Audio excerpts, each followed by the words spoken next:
Hello hello ಎದ್ದೇಳಿ. Hello ರೀ,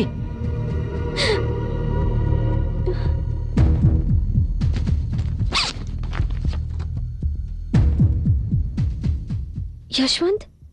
ಹೌದು, ನೀವು? ಧನಲಕ್ಷ್ಮಿ ಕಳ್ಸ್ಕೊಟ್ಲು. ಅದೇ ಧನಲಕ್ಷ್ಮಿ ಈ ಕ್ವಾರ್ಟರ್ಸ್ ಅಲ್ಲೇ ಇದ್ಲು. ನೀನು ಅವಳ ಪ್ರಾಣ ಕೂಡ ಕಾಪಾಡ್ದೆ ಅಂತಲ್ಲ, ಆ ಧನಲಕ್ಷ್ಮಿ. ಓ ಅದ್ ಸರಿ, ಯಾಕೆ ನಿನ್ ತಲೆಗೆ ಇಷ್ಟೊಂದು ಪೆಟ್ಟು ಬಿದ್ದಿದೆ? ಇರು, ಫಸ್ಟ್ ಏಡ್ ಬಾಕ್ಸ್ ತಗೊಂಬರ್ತೀನಿ. ಇಲ್ಲ ಇಲ್ಲ ಪರವಾಗಿಲ್ಲ, ನನ್ಗೇನೂ ಆಗಿಲ್ಲ. ಮೊದಲು ನಾನು ಯಾರು, ನಾನು ಯಾಕೆ ಇಲ್ಲಿ ಬಂದಿದ್ದೀನಿ ಅಂತ ಹೇಳ್ಬಿಟ್ಟು ಆಮೇಲೆ ಫಸ್ಟ್ ಏಡ್ ಮಾಡ್ಕೋತೀನಿ. ಸರಿ ಹೇಳು. ನನ್ನ ಹೆಸರು ಚಿತ್ರ. ಕೆಮ್ಮನ್ಗುಂಡಿಯಲ್ಲಿರೋ ಜೈಮಾಲಾ ಎಸ್ಟೇಟ್ ಓನರ್ ಮಗಳು ನಾನು. 21 ವರ್ಷದ ಹಿಂದೆ ನಮ್ಮಪ್ಪ ನಮ್ಮ ಎಸ್ಟೇಟ್ನಲ್ಲೇ ಸೂಪರ್ವೈಸರಾಗಿ ಕೆಲಸ ಮಾಡ್ತಾಯಿದ್ರು. ನಮ್ಮಪ್ಪನೂ ನಮ್ಮಮ್ಮನೂ ಲವ್ ಮಾಡಿ ಮದುವೆ ಆದರು. ನನಗೆ 6 ವರ್ಷ ಇರುವಾಗ ನಮ್ಮಪ್ಪಂಗೆ ಡಿಫೆನ್ಸ್ ರಿಸರ್ಚ್ ವಿಂಗಲ್ಲಿ ಕೆಲಸ ಮಾಡೋಕ್ಕೆ ಅವಕಾಶ ಸಿಕ್ತು. ನಮ್ಮಮ್ಮ ಅದಕ್ಕೆ ಸ್ಟ್ರಿಕ್ಟಾಗಿ ಪರ್ಮಿಟ್ ಮಾಡಲಿಲ್ಲ. ಸೊ ನಮ್ಮಪ್ಪ ಮ್ಯೂಚುವಲ್ ಡೈವೋರ್ಸ್ ತಗೊಂಡು ಡಿಫೆನ್ಸ್ಗೆ ಹೋದರು. ನಾನು ನಮ್ಮಮ್ಮನ ಜೊತೆನೇ ಇದ್ಬಿಟ್ಟೆ. ಅಪ್ಪ ಇಲ್ದಿರೋ ಮಗಳು ಅಂತ ನಮ್ಮಮ್ಮ ನನ್ನ ಸ್ಟ್ರಿಕ್ಟಾಗಿ ಬೆಳ್ಸೋಕ್ಕೆ ಶುರು ಮಾಡಿದ್ರು. ಅದೇ ದಿನ ದಿನ ತುಂಬ ಜಾಸ್ತಿ ಆಯಿತು. ಒಂದು ಸರ್ವಾಧಿಕಾರಿ ಥರ ನಡ್ಕೊಳ್ತಾ ಇದ್ರು. ನನ್ನ ಕಾಲೇಜ್ ಸ್ಟಡೀಸ್ ಕಂಪ್ಲೀಟ್ ಆದ ತಕ್ಷಣ ನಮ್ಮಮ್ಮ ನಮ್ಮ ಮಾವ ಕಿಶೋರ್ಗೆ ನನ್ನ ಮದುವೆ ಮಾಡೋಕ್ಕೆ ಏರ್ಪಾಡು ಮಾಡಿದ್ರು. ಅದು ನಂಗೆ ಇಷ್ಟ ಆಗಲಿಲ್ಲ. ಯಾಕಂದರೆ ಕಿಶೋರ್ ಒಳ್ಳೆಯವನಲ್ಲ. ಅವನು ಮೊದಲು ಮದುವೆ ಆದ ಹುಡುಗಿನ ತುಂಬ ಹಿಂಸೆ ಕೊಟ್ಟು ಸಾಯಿಸ್ಬಿಟ್ಟಿದ್ದ. ಕಿಶೋರ್ ಹೊರಗೆಲ್ಲ ಆ ಹುಡುಗಿ ಸೂಸೈಡ್ ಮಾಡ್ಕೊಂಡ್ಲು ಅಂತ ಹೇಳಿದ್ರು. ಊರಲ್ಲೆಲ್ಲ ಅವನೇ ಅವಳನ್ನು ಚಿಮ್ನಿಯಲ್ಲಿ ಹಾಕಿ ಸುಟ್ಟಾಕ್ಬಿಟ್ಟ ಅಂತ ಮಾತಾಡ್ಕೋತಾರೆ. ಆದರೂ ನಮ್ಮಮ್ಮ ಸ್ವಂತ ತಮ್ಮ ಅಂತ ಕಿಶೋರ್ನ ತುಂಬ ಒಳ್ಳೆಯವನು ಅಂತ ನಂಬ್ತಾರೆ. ಈ ಪರಿಸ್ಥಿತಿಯಲ್ಲಿ ಇವತ್ತು ಮದುವೆ ನಡಿಬೇಕಾಗಿರೋ ನನಗೆ ಮೆಹಂದಿ ಹಾಕಕ್ಕೆ ಬಂದ ಧನಲಕ್ಷ್ಮಿನ ನಿನ್ನೆ ರಾತ್ರಿ ಮೀಟ್ ಮಾಡಿದೆ. ನನಗೆ ನಮ್ಮಪ್ಪ ಬೇಕು. ನಾನು ನಮ್ಮ ಅಪ್ಪನ ಹತ್ರ ಹೋಗ್ಬೇಕು. ದೇವ್ರೇ ನನ್ನನ್ನು ಕಾಪಾಡು. ಅಳೋದ್ರಿಂದ ಏನೂ ಪ್ರಯೋಜನ ಇಲ್ಲ. ಮೊದಲು ಏನ್ ಮಾಡೋಣ ಅಂತ ಯೋಚನೆ ಮಾಡು. ನನ್ನಿಂದ ಏನು ಯೋಚನೆ ಮಾಡಕ್ ಆಗ್ತಾ ಇಲ್ಲ. ನಮ್ಮಪ್ಪ ನಂಗೆ ಸಿಕ್ಕಲ್ಲ. ಸತ್ತೋಗ್ಬೇಡ ಅಂತ ಅನ್ಸ್ತಾ ಇದೆ. ಎಲ್ಲಾ ಪ್ರಾಬ್ಲಮ್ಗೂ ಸಾವು ಒಂದೇ ಅಂತ್ಯ ಆದ್ರೆ ಪ್ರಪಂಚದಲ್ಲಿ ಯಾರೂ ಜೀವಿಸಾಯ್ತಾ ಇರಕ್ಕಾಗಲ್ಲ. ನಾನು ಏನ್ ಮಾಡ್ಬೇಕು ಅಂತ ಹೇಳ್ತಾ ಇದ್ಯಾ? ಹಾ, ಯಾರಿಗೂ ಗೊತ್ತಿಲ್ದೆ ಇಲ್ಲಿಂದ ತಪ್ಪಿಸ್ಕೊಂಡು ಬೆಂಗಳೂರಿಗೆ ಹೋಗ್ಬಿಡ್ತೀಯಾ? ಹೋಗ್ಬಿಟ್ಟು ಯಶವಂತ್ನ ಮೀಟ್ ಮಾಡು. ನಿನ್ ಲೈಫೇ ಬದಲಾಗುತ್ತೆ. ನಿಮ್ಮಪ್ಪ ಯಾವ್ದೇ ಮೂಲೆಯಲ್ಲಿದ್ರು ಅವ್ರ ಹತ್ರ ನಿನ್ನನ್ನು ಸೇರಿಸ್ತಾನೆ. ಯಾರು ಯಶವಂತ್? ನನ್ನ ಫ್ರೆಂಡು, ನನ್ನ ಪ್ರಾಣ ಕಾಪಾಡೋದ್ ಗ್ರೇಟ್ ಪರ್ಸನ್.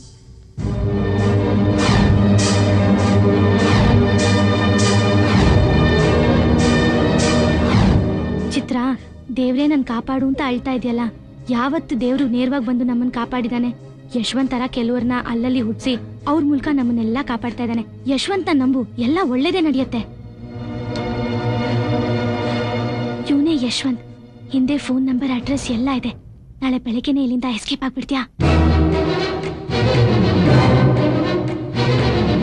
ಇವತ್ತು ಬೆಳಗ್ಗೆ ಮನೆಯಿಂದ ತಪ್ಪಿಸ್ಕೊಂಡು ಬೆಂಗಳೂರಿಗೆ ಬಂದೆ. ಬಂದ ತಕ್ಷಣ ನಿನಗೆ ಫೋನ್ ಮಾಡಿದೆ. ರಿಂಗ್ ಆಯಿತು, ಯಾರೂ ಅಟೆಂಡ್ ಮಾಡಲಿಲ್ಲ. ಆಮೇಲೆ ಬಸ್ ಸ್ಟ್ಯಾಂಡಿಂದ ಆಟೋಲ್ಲಿ ಬಂದೆ. ಬರೋ ದಾರಿಯಲ್ಲಿ ಕೆಲವರು ಆಟೋನ ತಡೆದು ಗಲಾಟೆ ಮಾಡಿ ಅಟ್ಟಿಸ್ಕೊಂಡು ಬಂದರು. ಅವರಿಂದ ತಪ್ಪಿಸ್ಕೊಂಡು ಈ ಕ್ವಾರ್ಟರ್ಸ್ ಒಳಗಡೆ ಬಂದೆ. ಮನೆ ಬಾಗಿಲು ಬೀಗ ಹಾಕಿತ್ತು. ಹಿಂದಿನ ಬಾಗಿಲು ಒಡೆದು ಒಳಗಡೆ ಬರೋಣ ಅಂತ ಅನ್ಕೊಂಡೆ. ಆಲ್ರೆಡಿ ಓಪನ್ ಆಗಿತ್ತು. ಯಶವಂತ್, ನಾನು ನಿನ್ನ ನಂಬ್ಕೊಂಡ್ ಬಂದಿದ್ದೀನಿ.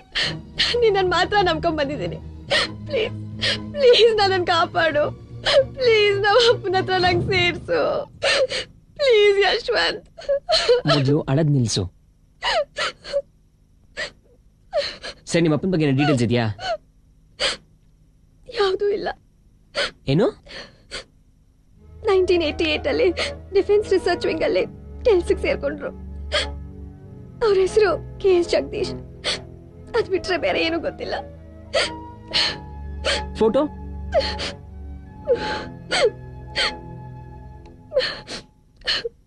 KS ಜಗದೀಶ್ 1988 ಅಲ್ಲಿ ಡಿಫೆನ್ಸ್ ರಿಸರ್ಚ್ ವಿಂಗ್ ಅಲ್ಲಿ ಸರ್ವಿಸಿಗೆ ಸೇರ್ಕೊಂಡ್ರು ಅನ್ನೋದು ಬಿಟ್ರೆ ಬೇರೆ ಏನೂ ಗೊತ್ತಿಲ್ಲ. ಓಕೆ ಓಕೆ, ಮ್ಯಾಕ್ಸಿಮಮ್ ಹೆಲ್ಪ್ ಮಾಡಕ್ಕೆ ಟ್ರೈ ಮಾಡ್ತೀನಿ. ಥ್ಯಾಂಕ್ಸ್. ಅದೆಲ್ಲ ಏನು ಬೇಡ. ಮೊದಲು ಫಸ್ಟ್ ಏಡ್ ಮಾಡಿಕೊಂಡು ಊಟ ಮಾಡಿ ರೆಸ್ಟ್ ತಗೋ, ಬೆಳಗ್ಗೆ ಮಾತಾಡೋಣ. ಓಕೆ?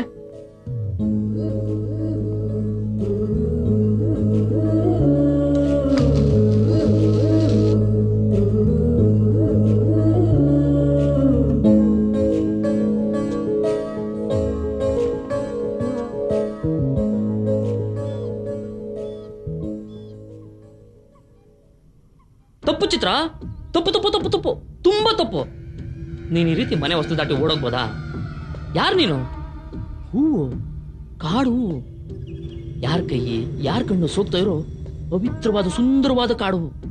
ಅದಕ್ಕೋಸ್ಕರನೇ ನಾನು ಅವಳನ್ನ ಅದೇ ನನ್ನ ಮೊದಲನೇ ವೈಫು, ನಾನು ಅವಳನ್ನ ಸಾಯಿಸ್ಬಿಟ್ಟೆ. ಅವಳು ಸರಿ ಇಲ್ಲ ಬಿಡು. ಯಾಕೆಂದ್ರೆ ಅವಳು ನಿನ್ ತರ ರಿಸರ್ವ್ ಟೈಪ್ ಅಲ್ಲ, ಜೋವಿಯಲ್ ಟೈಪು. ಅವಳು ಎಲ್ಲ ಗಂಡಸರ ಹತ್ರ ಮಾತಾಡ್ತಾ ಇದ್ಲು. ನನಗದು ಇಷ್ಟ ಆಗುದಿಲ್ಲಪ್ಪ. ಅದಕ್ಕೆ ನಾನು ಅವಳನ್ನ ಅದ್ ಸರಿ ಚಿತ್ರ, ನಿನಗೆ ಮನೆಯಿಂದ ಎಸ್ಕೇಪ್ ಆಗುವಷ್ಟು ಧೈರ್ಯ ನೀನ್ ಎಸ್ಕೇಪ್ ಆಗ್ಬಿಟ್ರೆ ನಾನ್ ಬಿಟ್ಬಿಡ್ತೀನಾ? No no no no no no no no ನಾನ್ ಬಿಡೋದಿಲ್ಲಪ್ಪ. ನೀನು ಇಡೀ ಜಗತ್ತಲ್ಲಿ ಯಾವುದೇ ಮೂಲೆಯಲ್ಲಿದ್ರು ಕೂಡ ನಿನ್ನ ಹುಡುಕಿ ಕರ್ಕೊಂಬಂದು ನಾನ್ ಮದುವೆ ಮಾಡ್ಕೋತೀನಿ.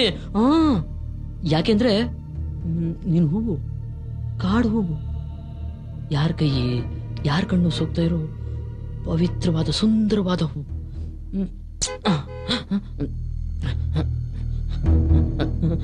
ಚಿತ್ರ, ನಿಮ್ಮಮ್ಮ ಬಂದ್ಲು, ನಮ್ಮಕ್ಕ, ಅದೇ ನನ್ನನ್ನು ಬೆಟ್ಟದಷ್ಟು ನಂಬ್ಕೊಂಡಿದ್ದಾಳಲ್ಲ ನಮ್ಮಕ್ಕ, ಅವಳು ಬಂದ್ಲು. ಆಮೇಲೆ ಮಾತಾಡೋಣ.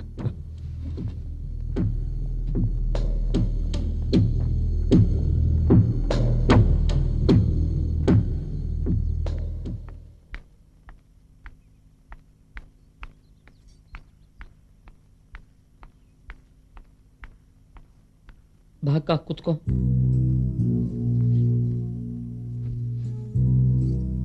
ಈಗೇನು ಮಾಡೋದು ಕಿಶೋರ್? ನಮಗ್ ಗೊತ್ತಿರೋರ್ಗೆ, ರಿಲೇಟಿವ್ಸ್ಗೆ ಎಲ್ರಿಗೂ ಫೋನ್ ಮಾಡಿದೆ, ಯಾವ ಸುಳಿವೂ ಇಲ್ಲ. ಈಗೇನು ಮಾಡೋದು? ಅದನ್ನ ಇಷ್ಟೊತ್ತು ಕೂತ್ಕೊಂಡು ಯೋಚನೆ ಮಾಡ್ತಾ ಇದ್ದೀನಿ. ಛೇ, ಎಲ್ಲ ನನ್ನಿಂದಾನೆ.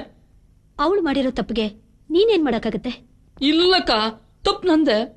ಚಿತ್ರನ್ಗೆ ನನ್ನ ಮದುವೆ ಹಾಕಿ ಇಷ್ಟ ಇಲ್ಲ ಅಂತ ಗೊತ್ತಾದ್ಮೇಲೆ ನಾನು ಸುಮ್ಮನೆ ಇದ್ಬಿಡ್ಬೇಕಾಯ್ತು. ಛೇ, ತಪ್ಪು ಮಾಡ್ಬಿಟ್ಟೆ. ಕಿಶೋರ್, ಸುಮ್ನಿರು. ನೀನ್ ಕಣ್ಣೀರ್ ಹಾಕೋದು ನನ್ ಕೈಲಿ ನೋಡಕ್ಕಾಗಲ್ಲ. ಕಾದಿದ್ ಸಾಕು, ಪೊಲೀಸ್ ಕಂಪ್ಲೇಂಟ್ ಕೊಡೋಣ. ಅಕ್ಕ ಬೇಡಕ್ಕ, ಪೊಲೀಸ್ ಕಂಪ್ಲೇಂಟ್ ಕೊಡೋದು ಬೇಡ.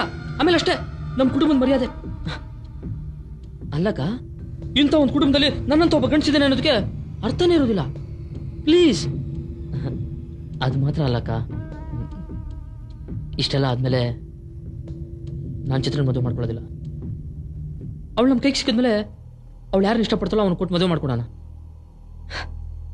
ಮನೆಯಿಂದ ಓಡೋಗಿದ್ದಾಳೆ ಅಂತ ಗೊತ್ತಾದ್ರೆ ಯಾವ ಗಂಡಸ್ತಾನೆ ಮದುವೆ ಮಾಡ್ಕೋತಾನಕ್ಕ.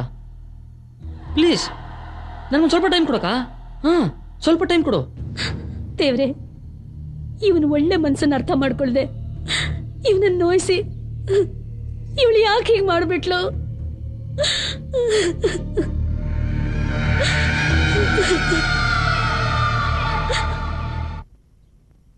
ನಂಗೇನು, ಪೊಲೀಸ್ನವ್ರಿಗೆ ಕಂಪ್ಲೇಂಟ್ ಮಾಡಿ ಅವ್ರ ಮೂಲಕ ಇದನ್ನ ಹ್ಯಾಂಡಲ್ ಮಾಡ್ಸೋದು ಬೆಟರ್ ಅನ್ಸುತ್ತೆ.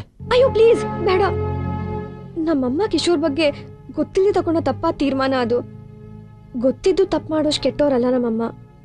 ಅದು ಅಲ್ಲದೆ ಪೊಲೀಸ್ ಗಿಲೀಸ್ ಅಂತ ಹೋದ್ರೆ ಅವ್ರಿಗೂ ಕಷ್ಟ, ಜೊತೆಲಿ ಬೇರೆ ಯಾರೂ ಇಲ್ಲ. ಪ್ಲೀಸ್. ಓಕೆ ಓಕೆ, ಪೊಲೀಸ್ಗೆ ಹೋಗೋದು ಬೇಡ. ನಿಮ್ಮ ಅಪ್ಪನ ಹುಡುಕೋ ಪ್ರಯತ್ನ ಮಾಡೋಣ. ಫುಲ್ ಎಫರ್ಟ್ ಹಾಕೋಣ. ಓಕೆ ಓಕೆ ಕಣೋ. ಫೋಟೋ ಡೀಟೇಲ್ಸ್ ಯಾವುದೂ ಇಲ್ಲ. ಹೇಗೆ ಕಂಡಿಡಿಯೋದು? ನಮ್ಮಪ್ಪನ ನೇಟಿವ್ ಪ್ಲೇಸ್ ಬ್ಯಾಂಗ್ಳೂರ್. ಸೊ ಖಂಡಿತ ಅವ್ರು ಇಲ್ಲೇ ಸೆಟ್ಲ್ ಆಗಿರ್ಬೇಕು ಅಂತ ಅನ್ಸುತ್ತೆ. ಹೇ, ಒಂದು ಐಡಿಯಾ. ಸಿಟಿಲಿರೋ ಡಿಫೆನ್ಸ್ ಇನ್ಫಾರ್ಮೇಶನ್ ಸೆಂಟರ್ ಅಪ್ರೋಚ್ ಮಾಡಿದ್ರೆ ಸೂಪರ್ ಐಡಿಯಾ. ಡೆಫಿನೆಟ್ ಆಗಿ ವರ್ಕೌಟ್ ಆಗುತ್ತೆ. ಒಂದ್ ನಿಮಿಷ. ಇವತ್ತು ಸ್ಯಾಟರ್ಡೆ, ಟ್ಯೂಸ್ಡೇ ಒಳಗೆ ನಾವು 50,000 ರೂಪಾಯಿ ದುಡ್ಡನ್ನ ಮನೇಲಿಡ್ಬೇಕು. ಇದ್ರ ಮಧ್ಯದಲ್ಲಿ ಇದೆಲ್ಲ ಬೇಕಾ? ಸ್ವಲ್ಪ ನೀನೇ ಯೋಚನೆ ಮಾಡು. ನಮ್ ಪರಿಸ್ಥಿತಿ ಅವಳ ಹತ್ರ ಹೇಳ್ಬಿಟ್ಟು ಬೇರೆ ದಾರಿ ನೋಡ್ಕೊಂತ ಹೇಳೋದ್ ಬೆಟರು. ಸ್ವಲ್ಪ ಸುಮ್ಮನಿರ್ತೀಯಾ?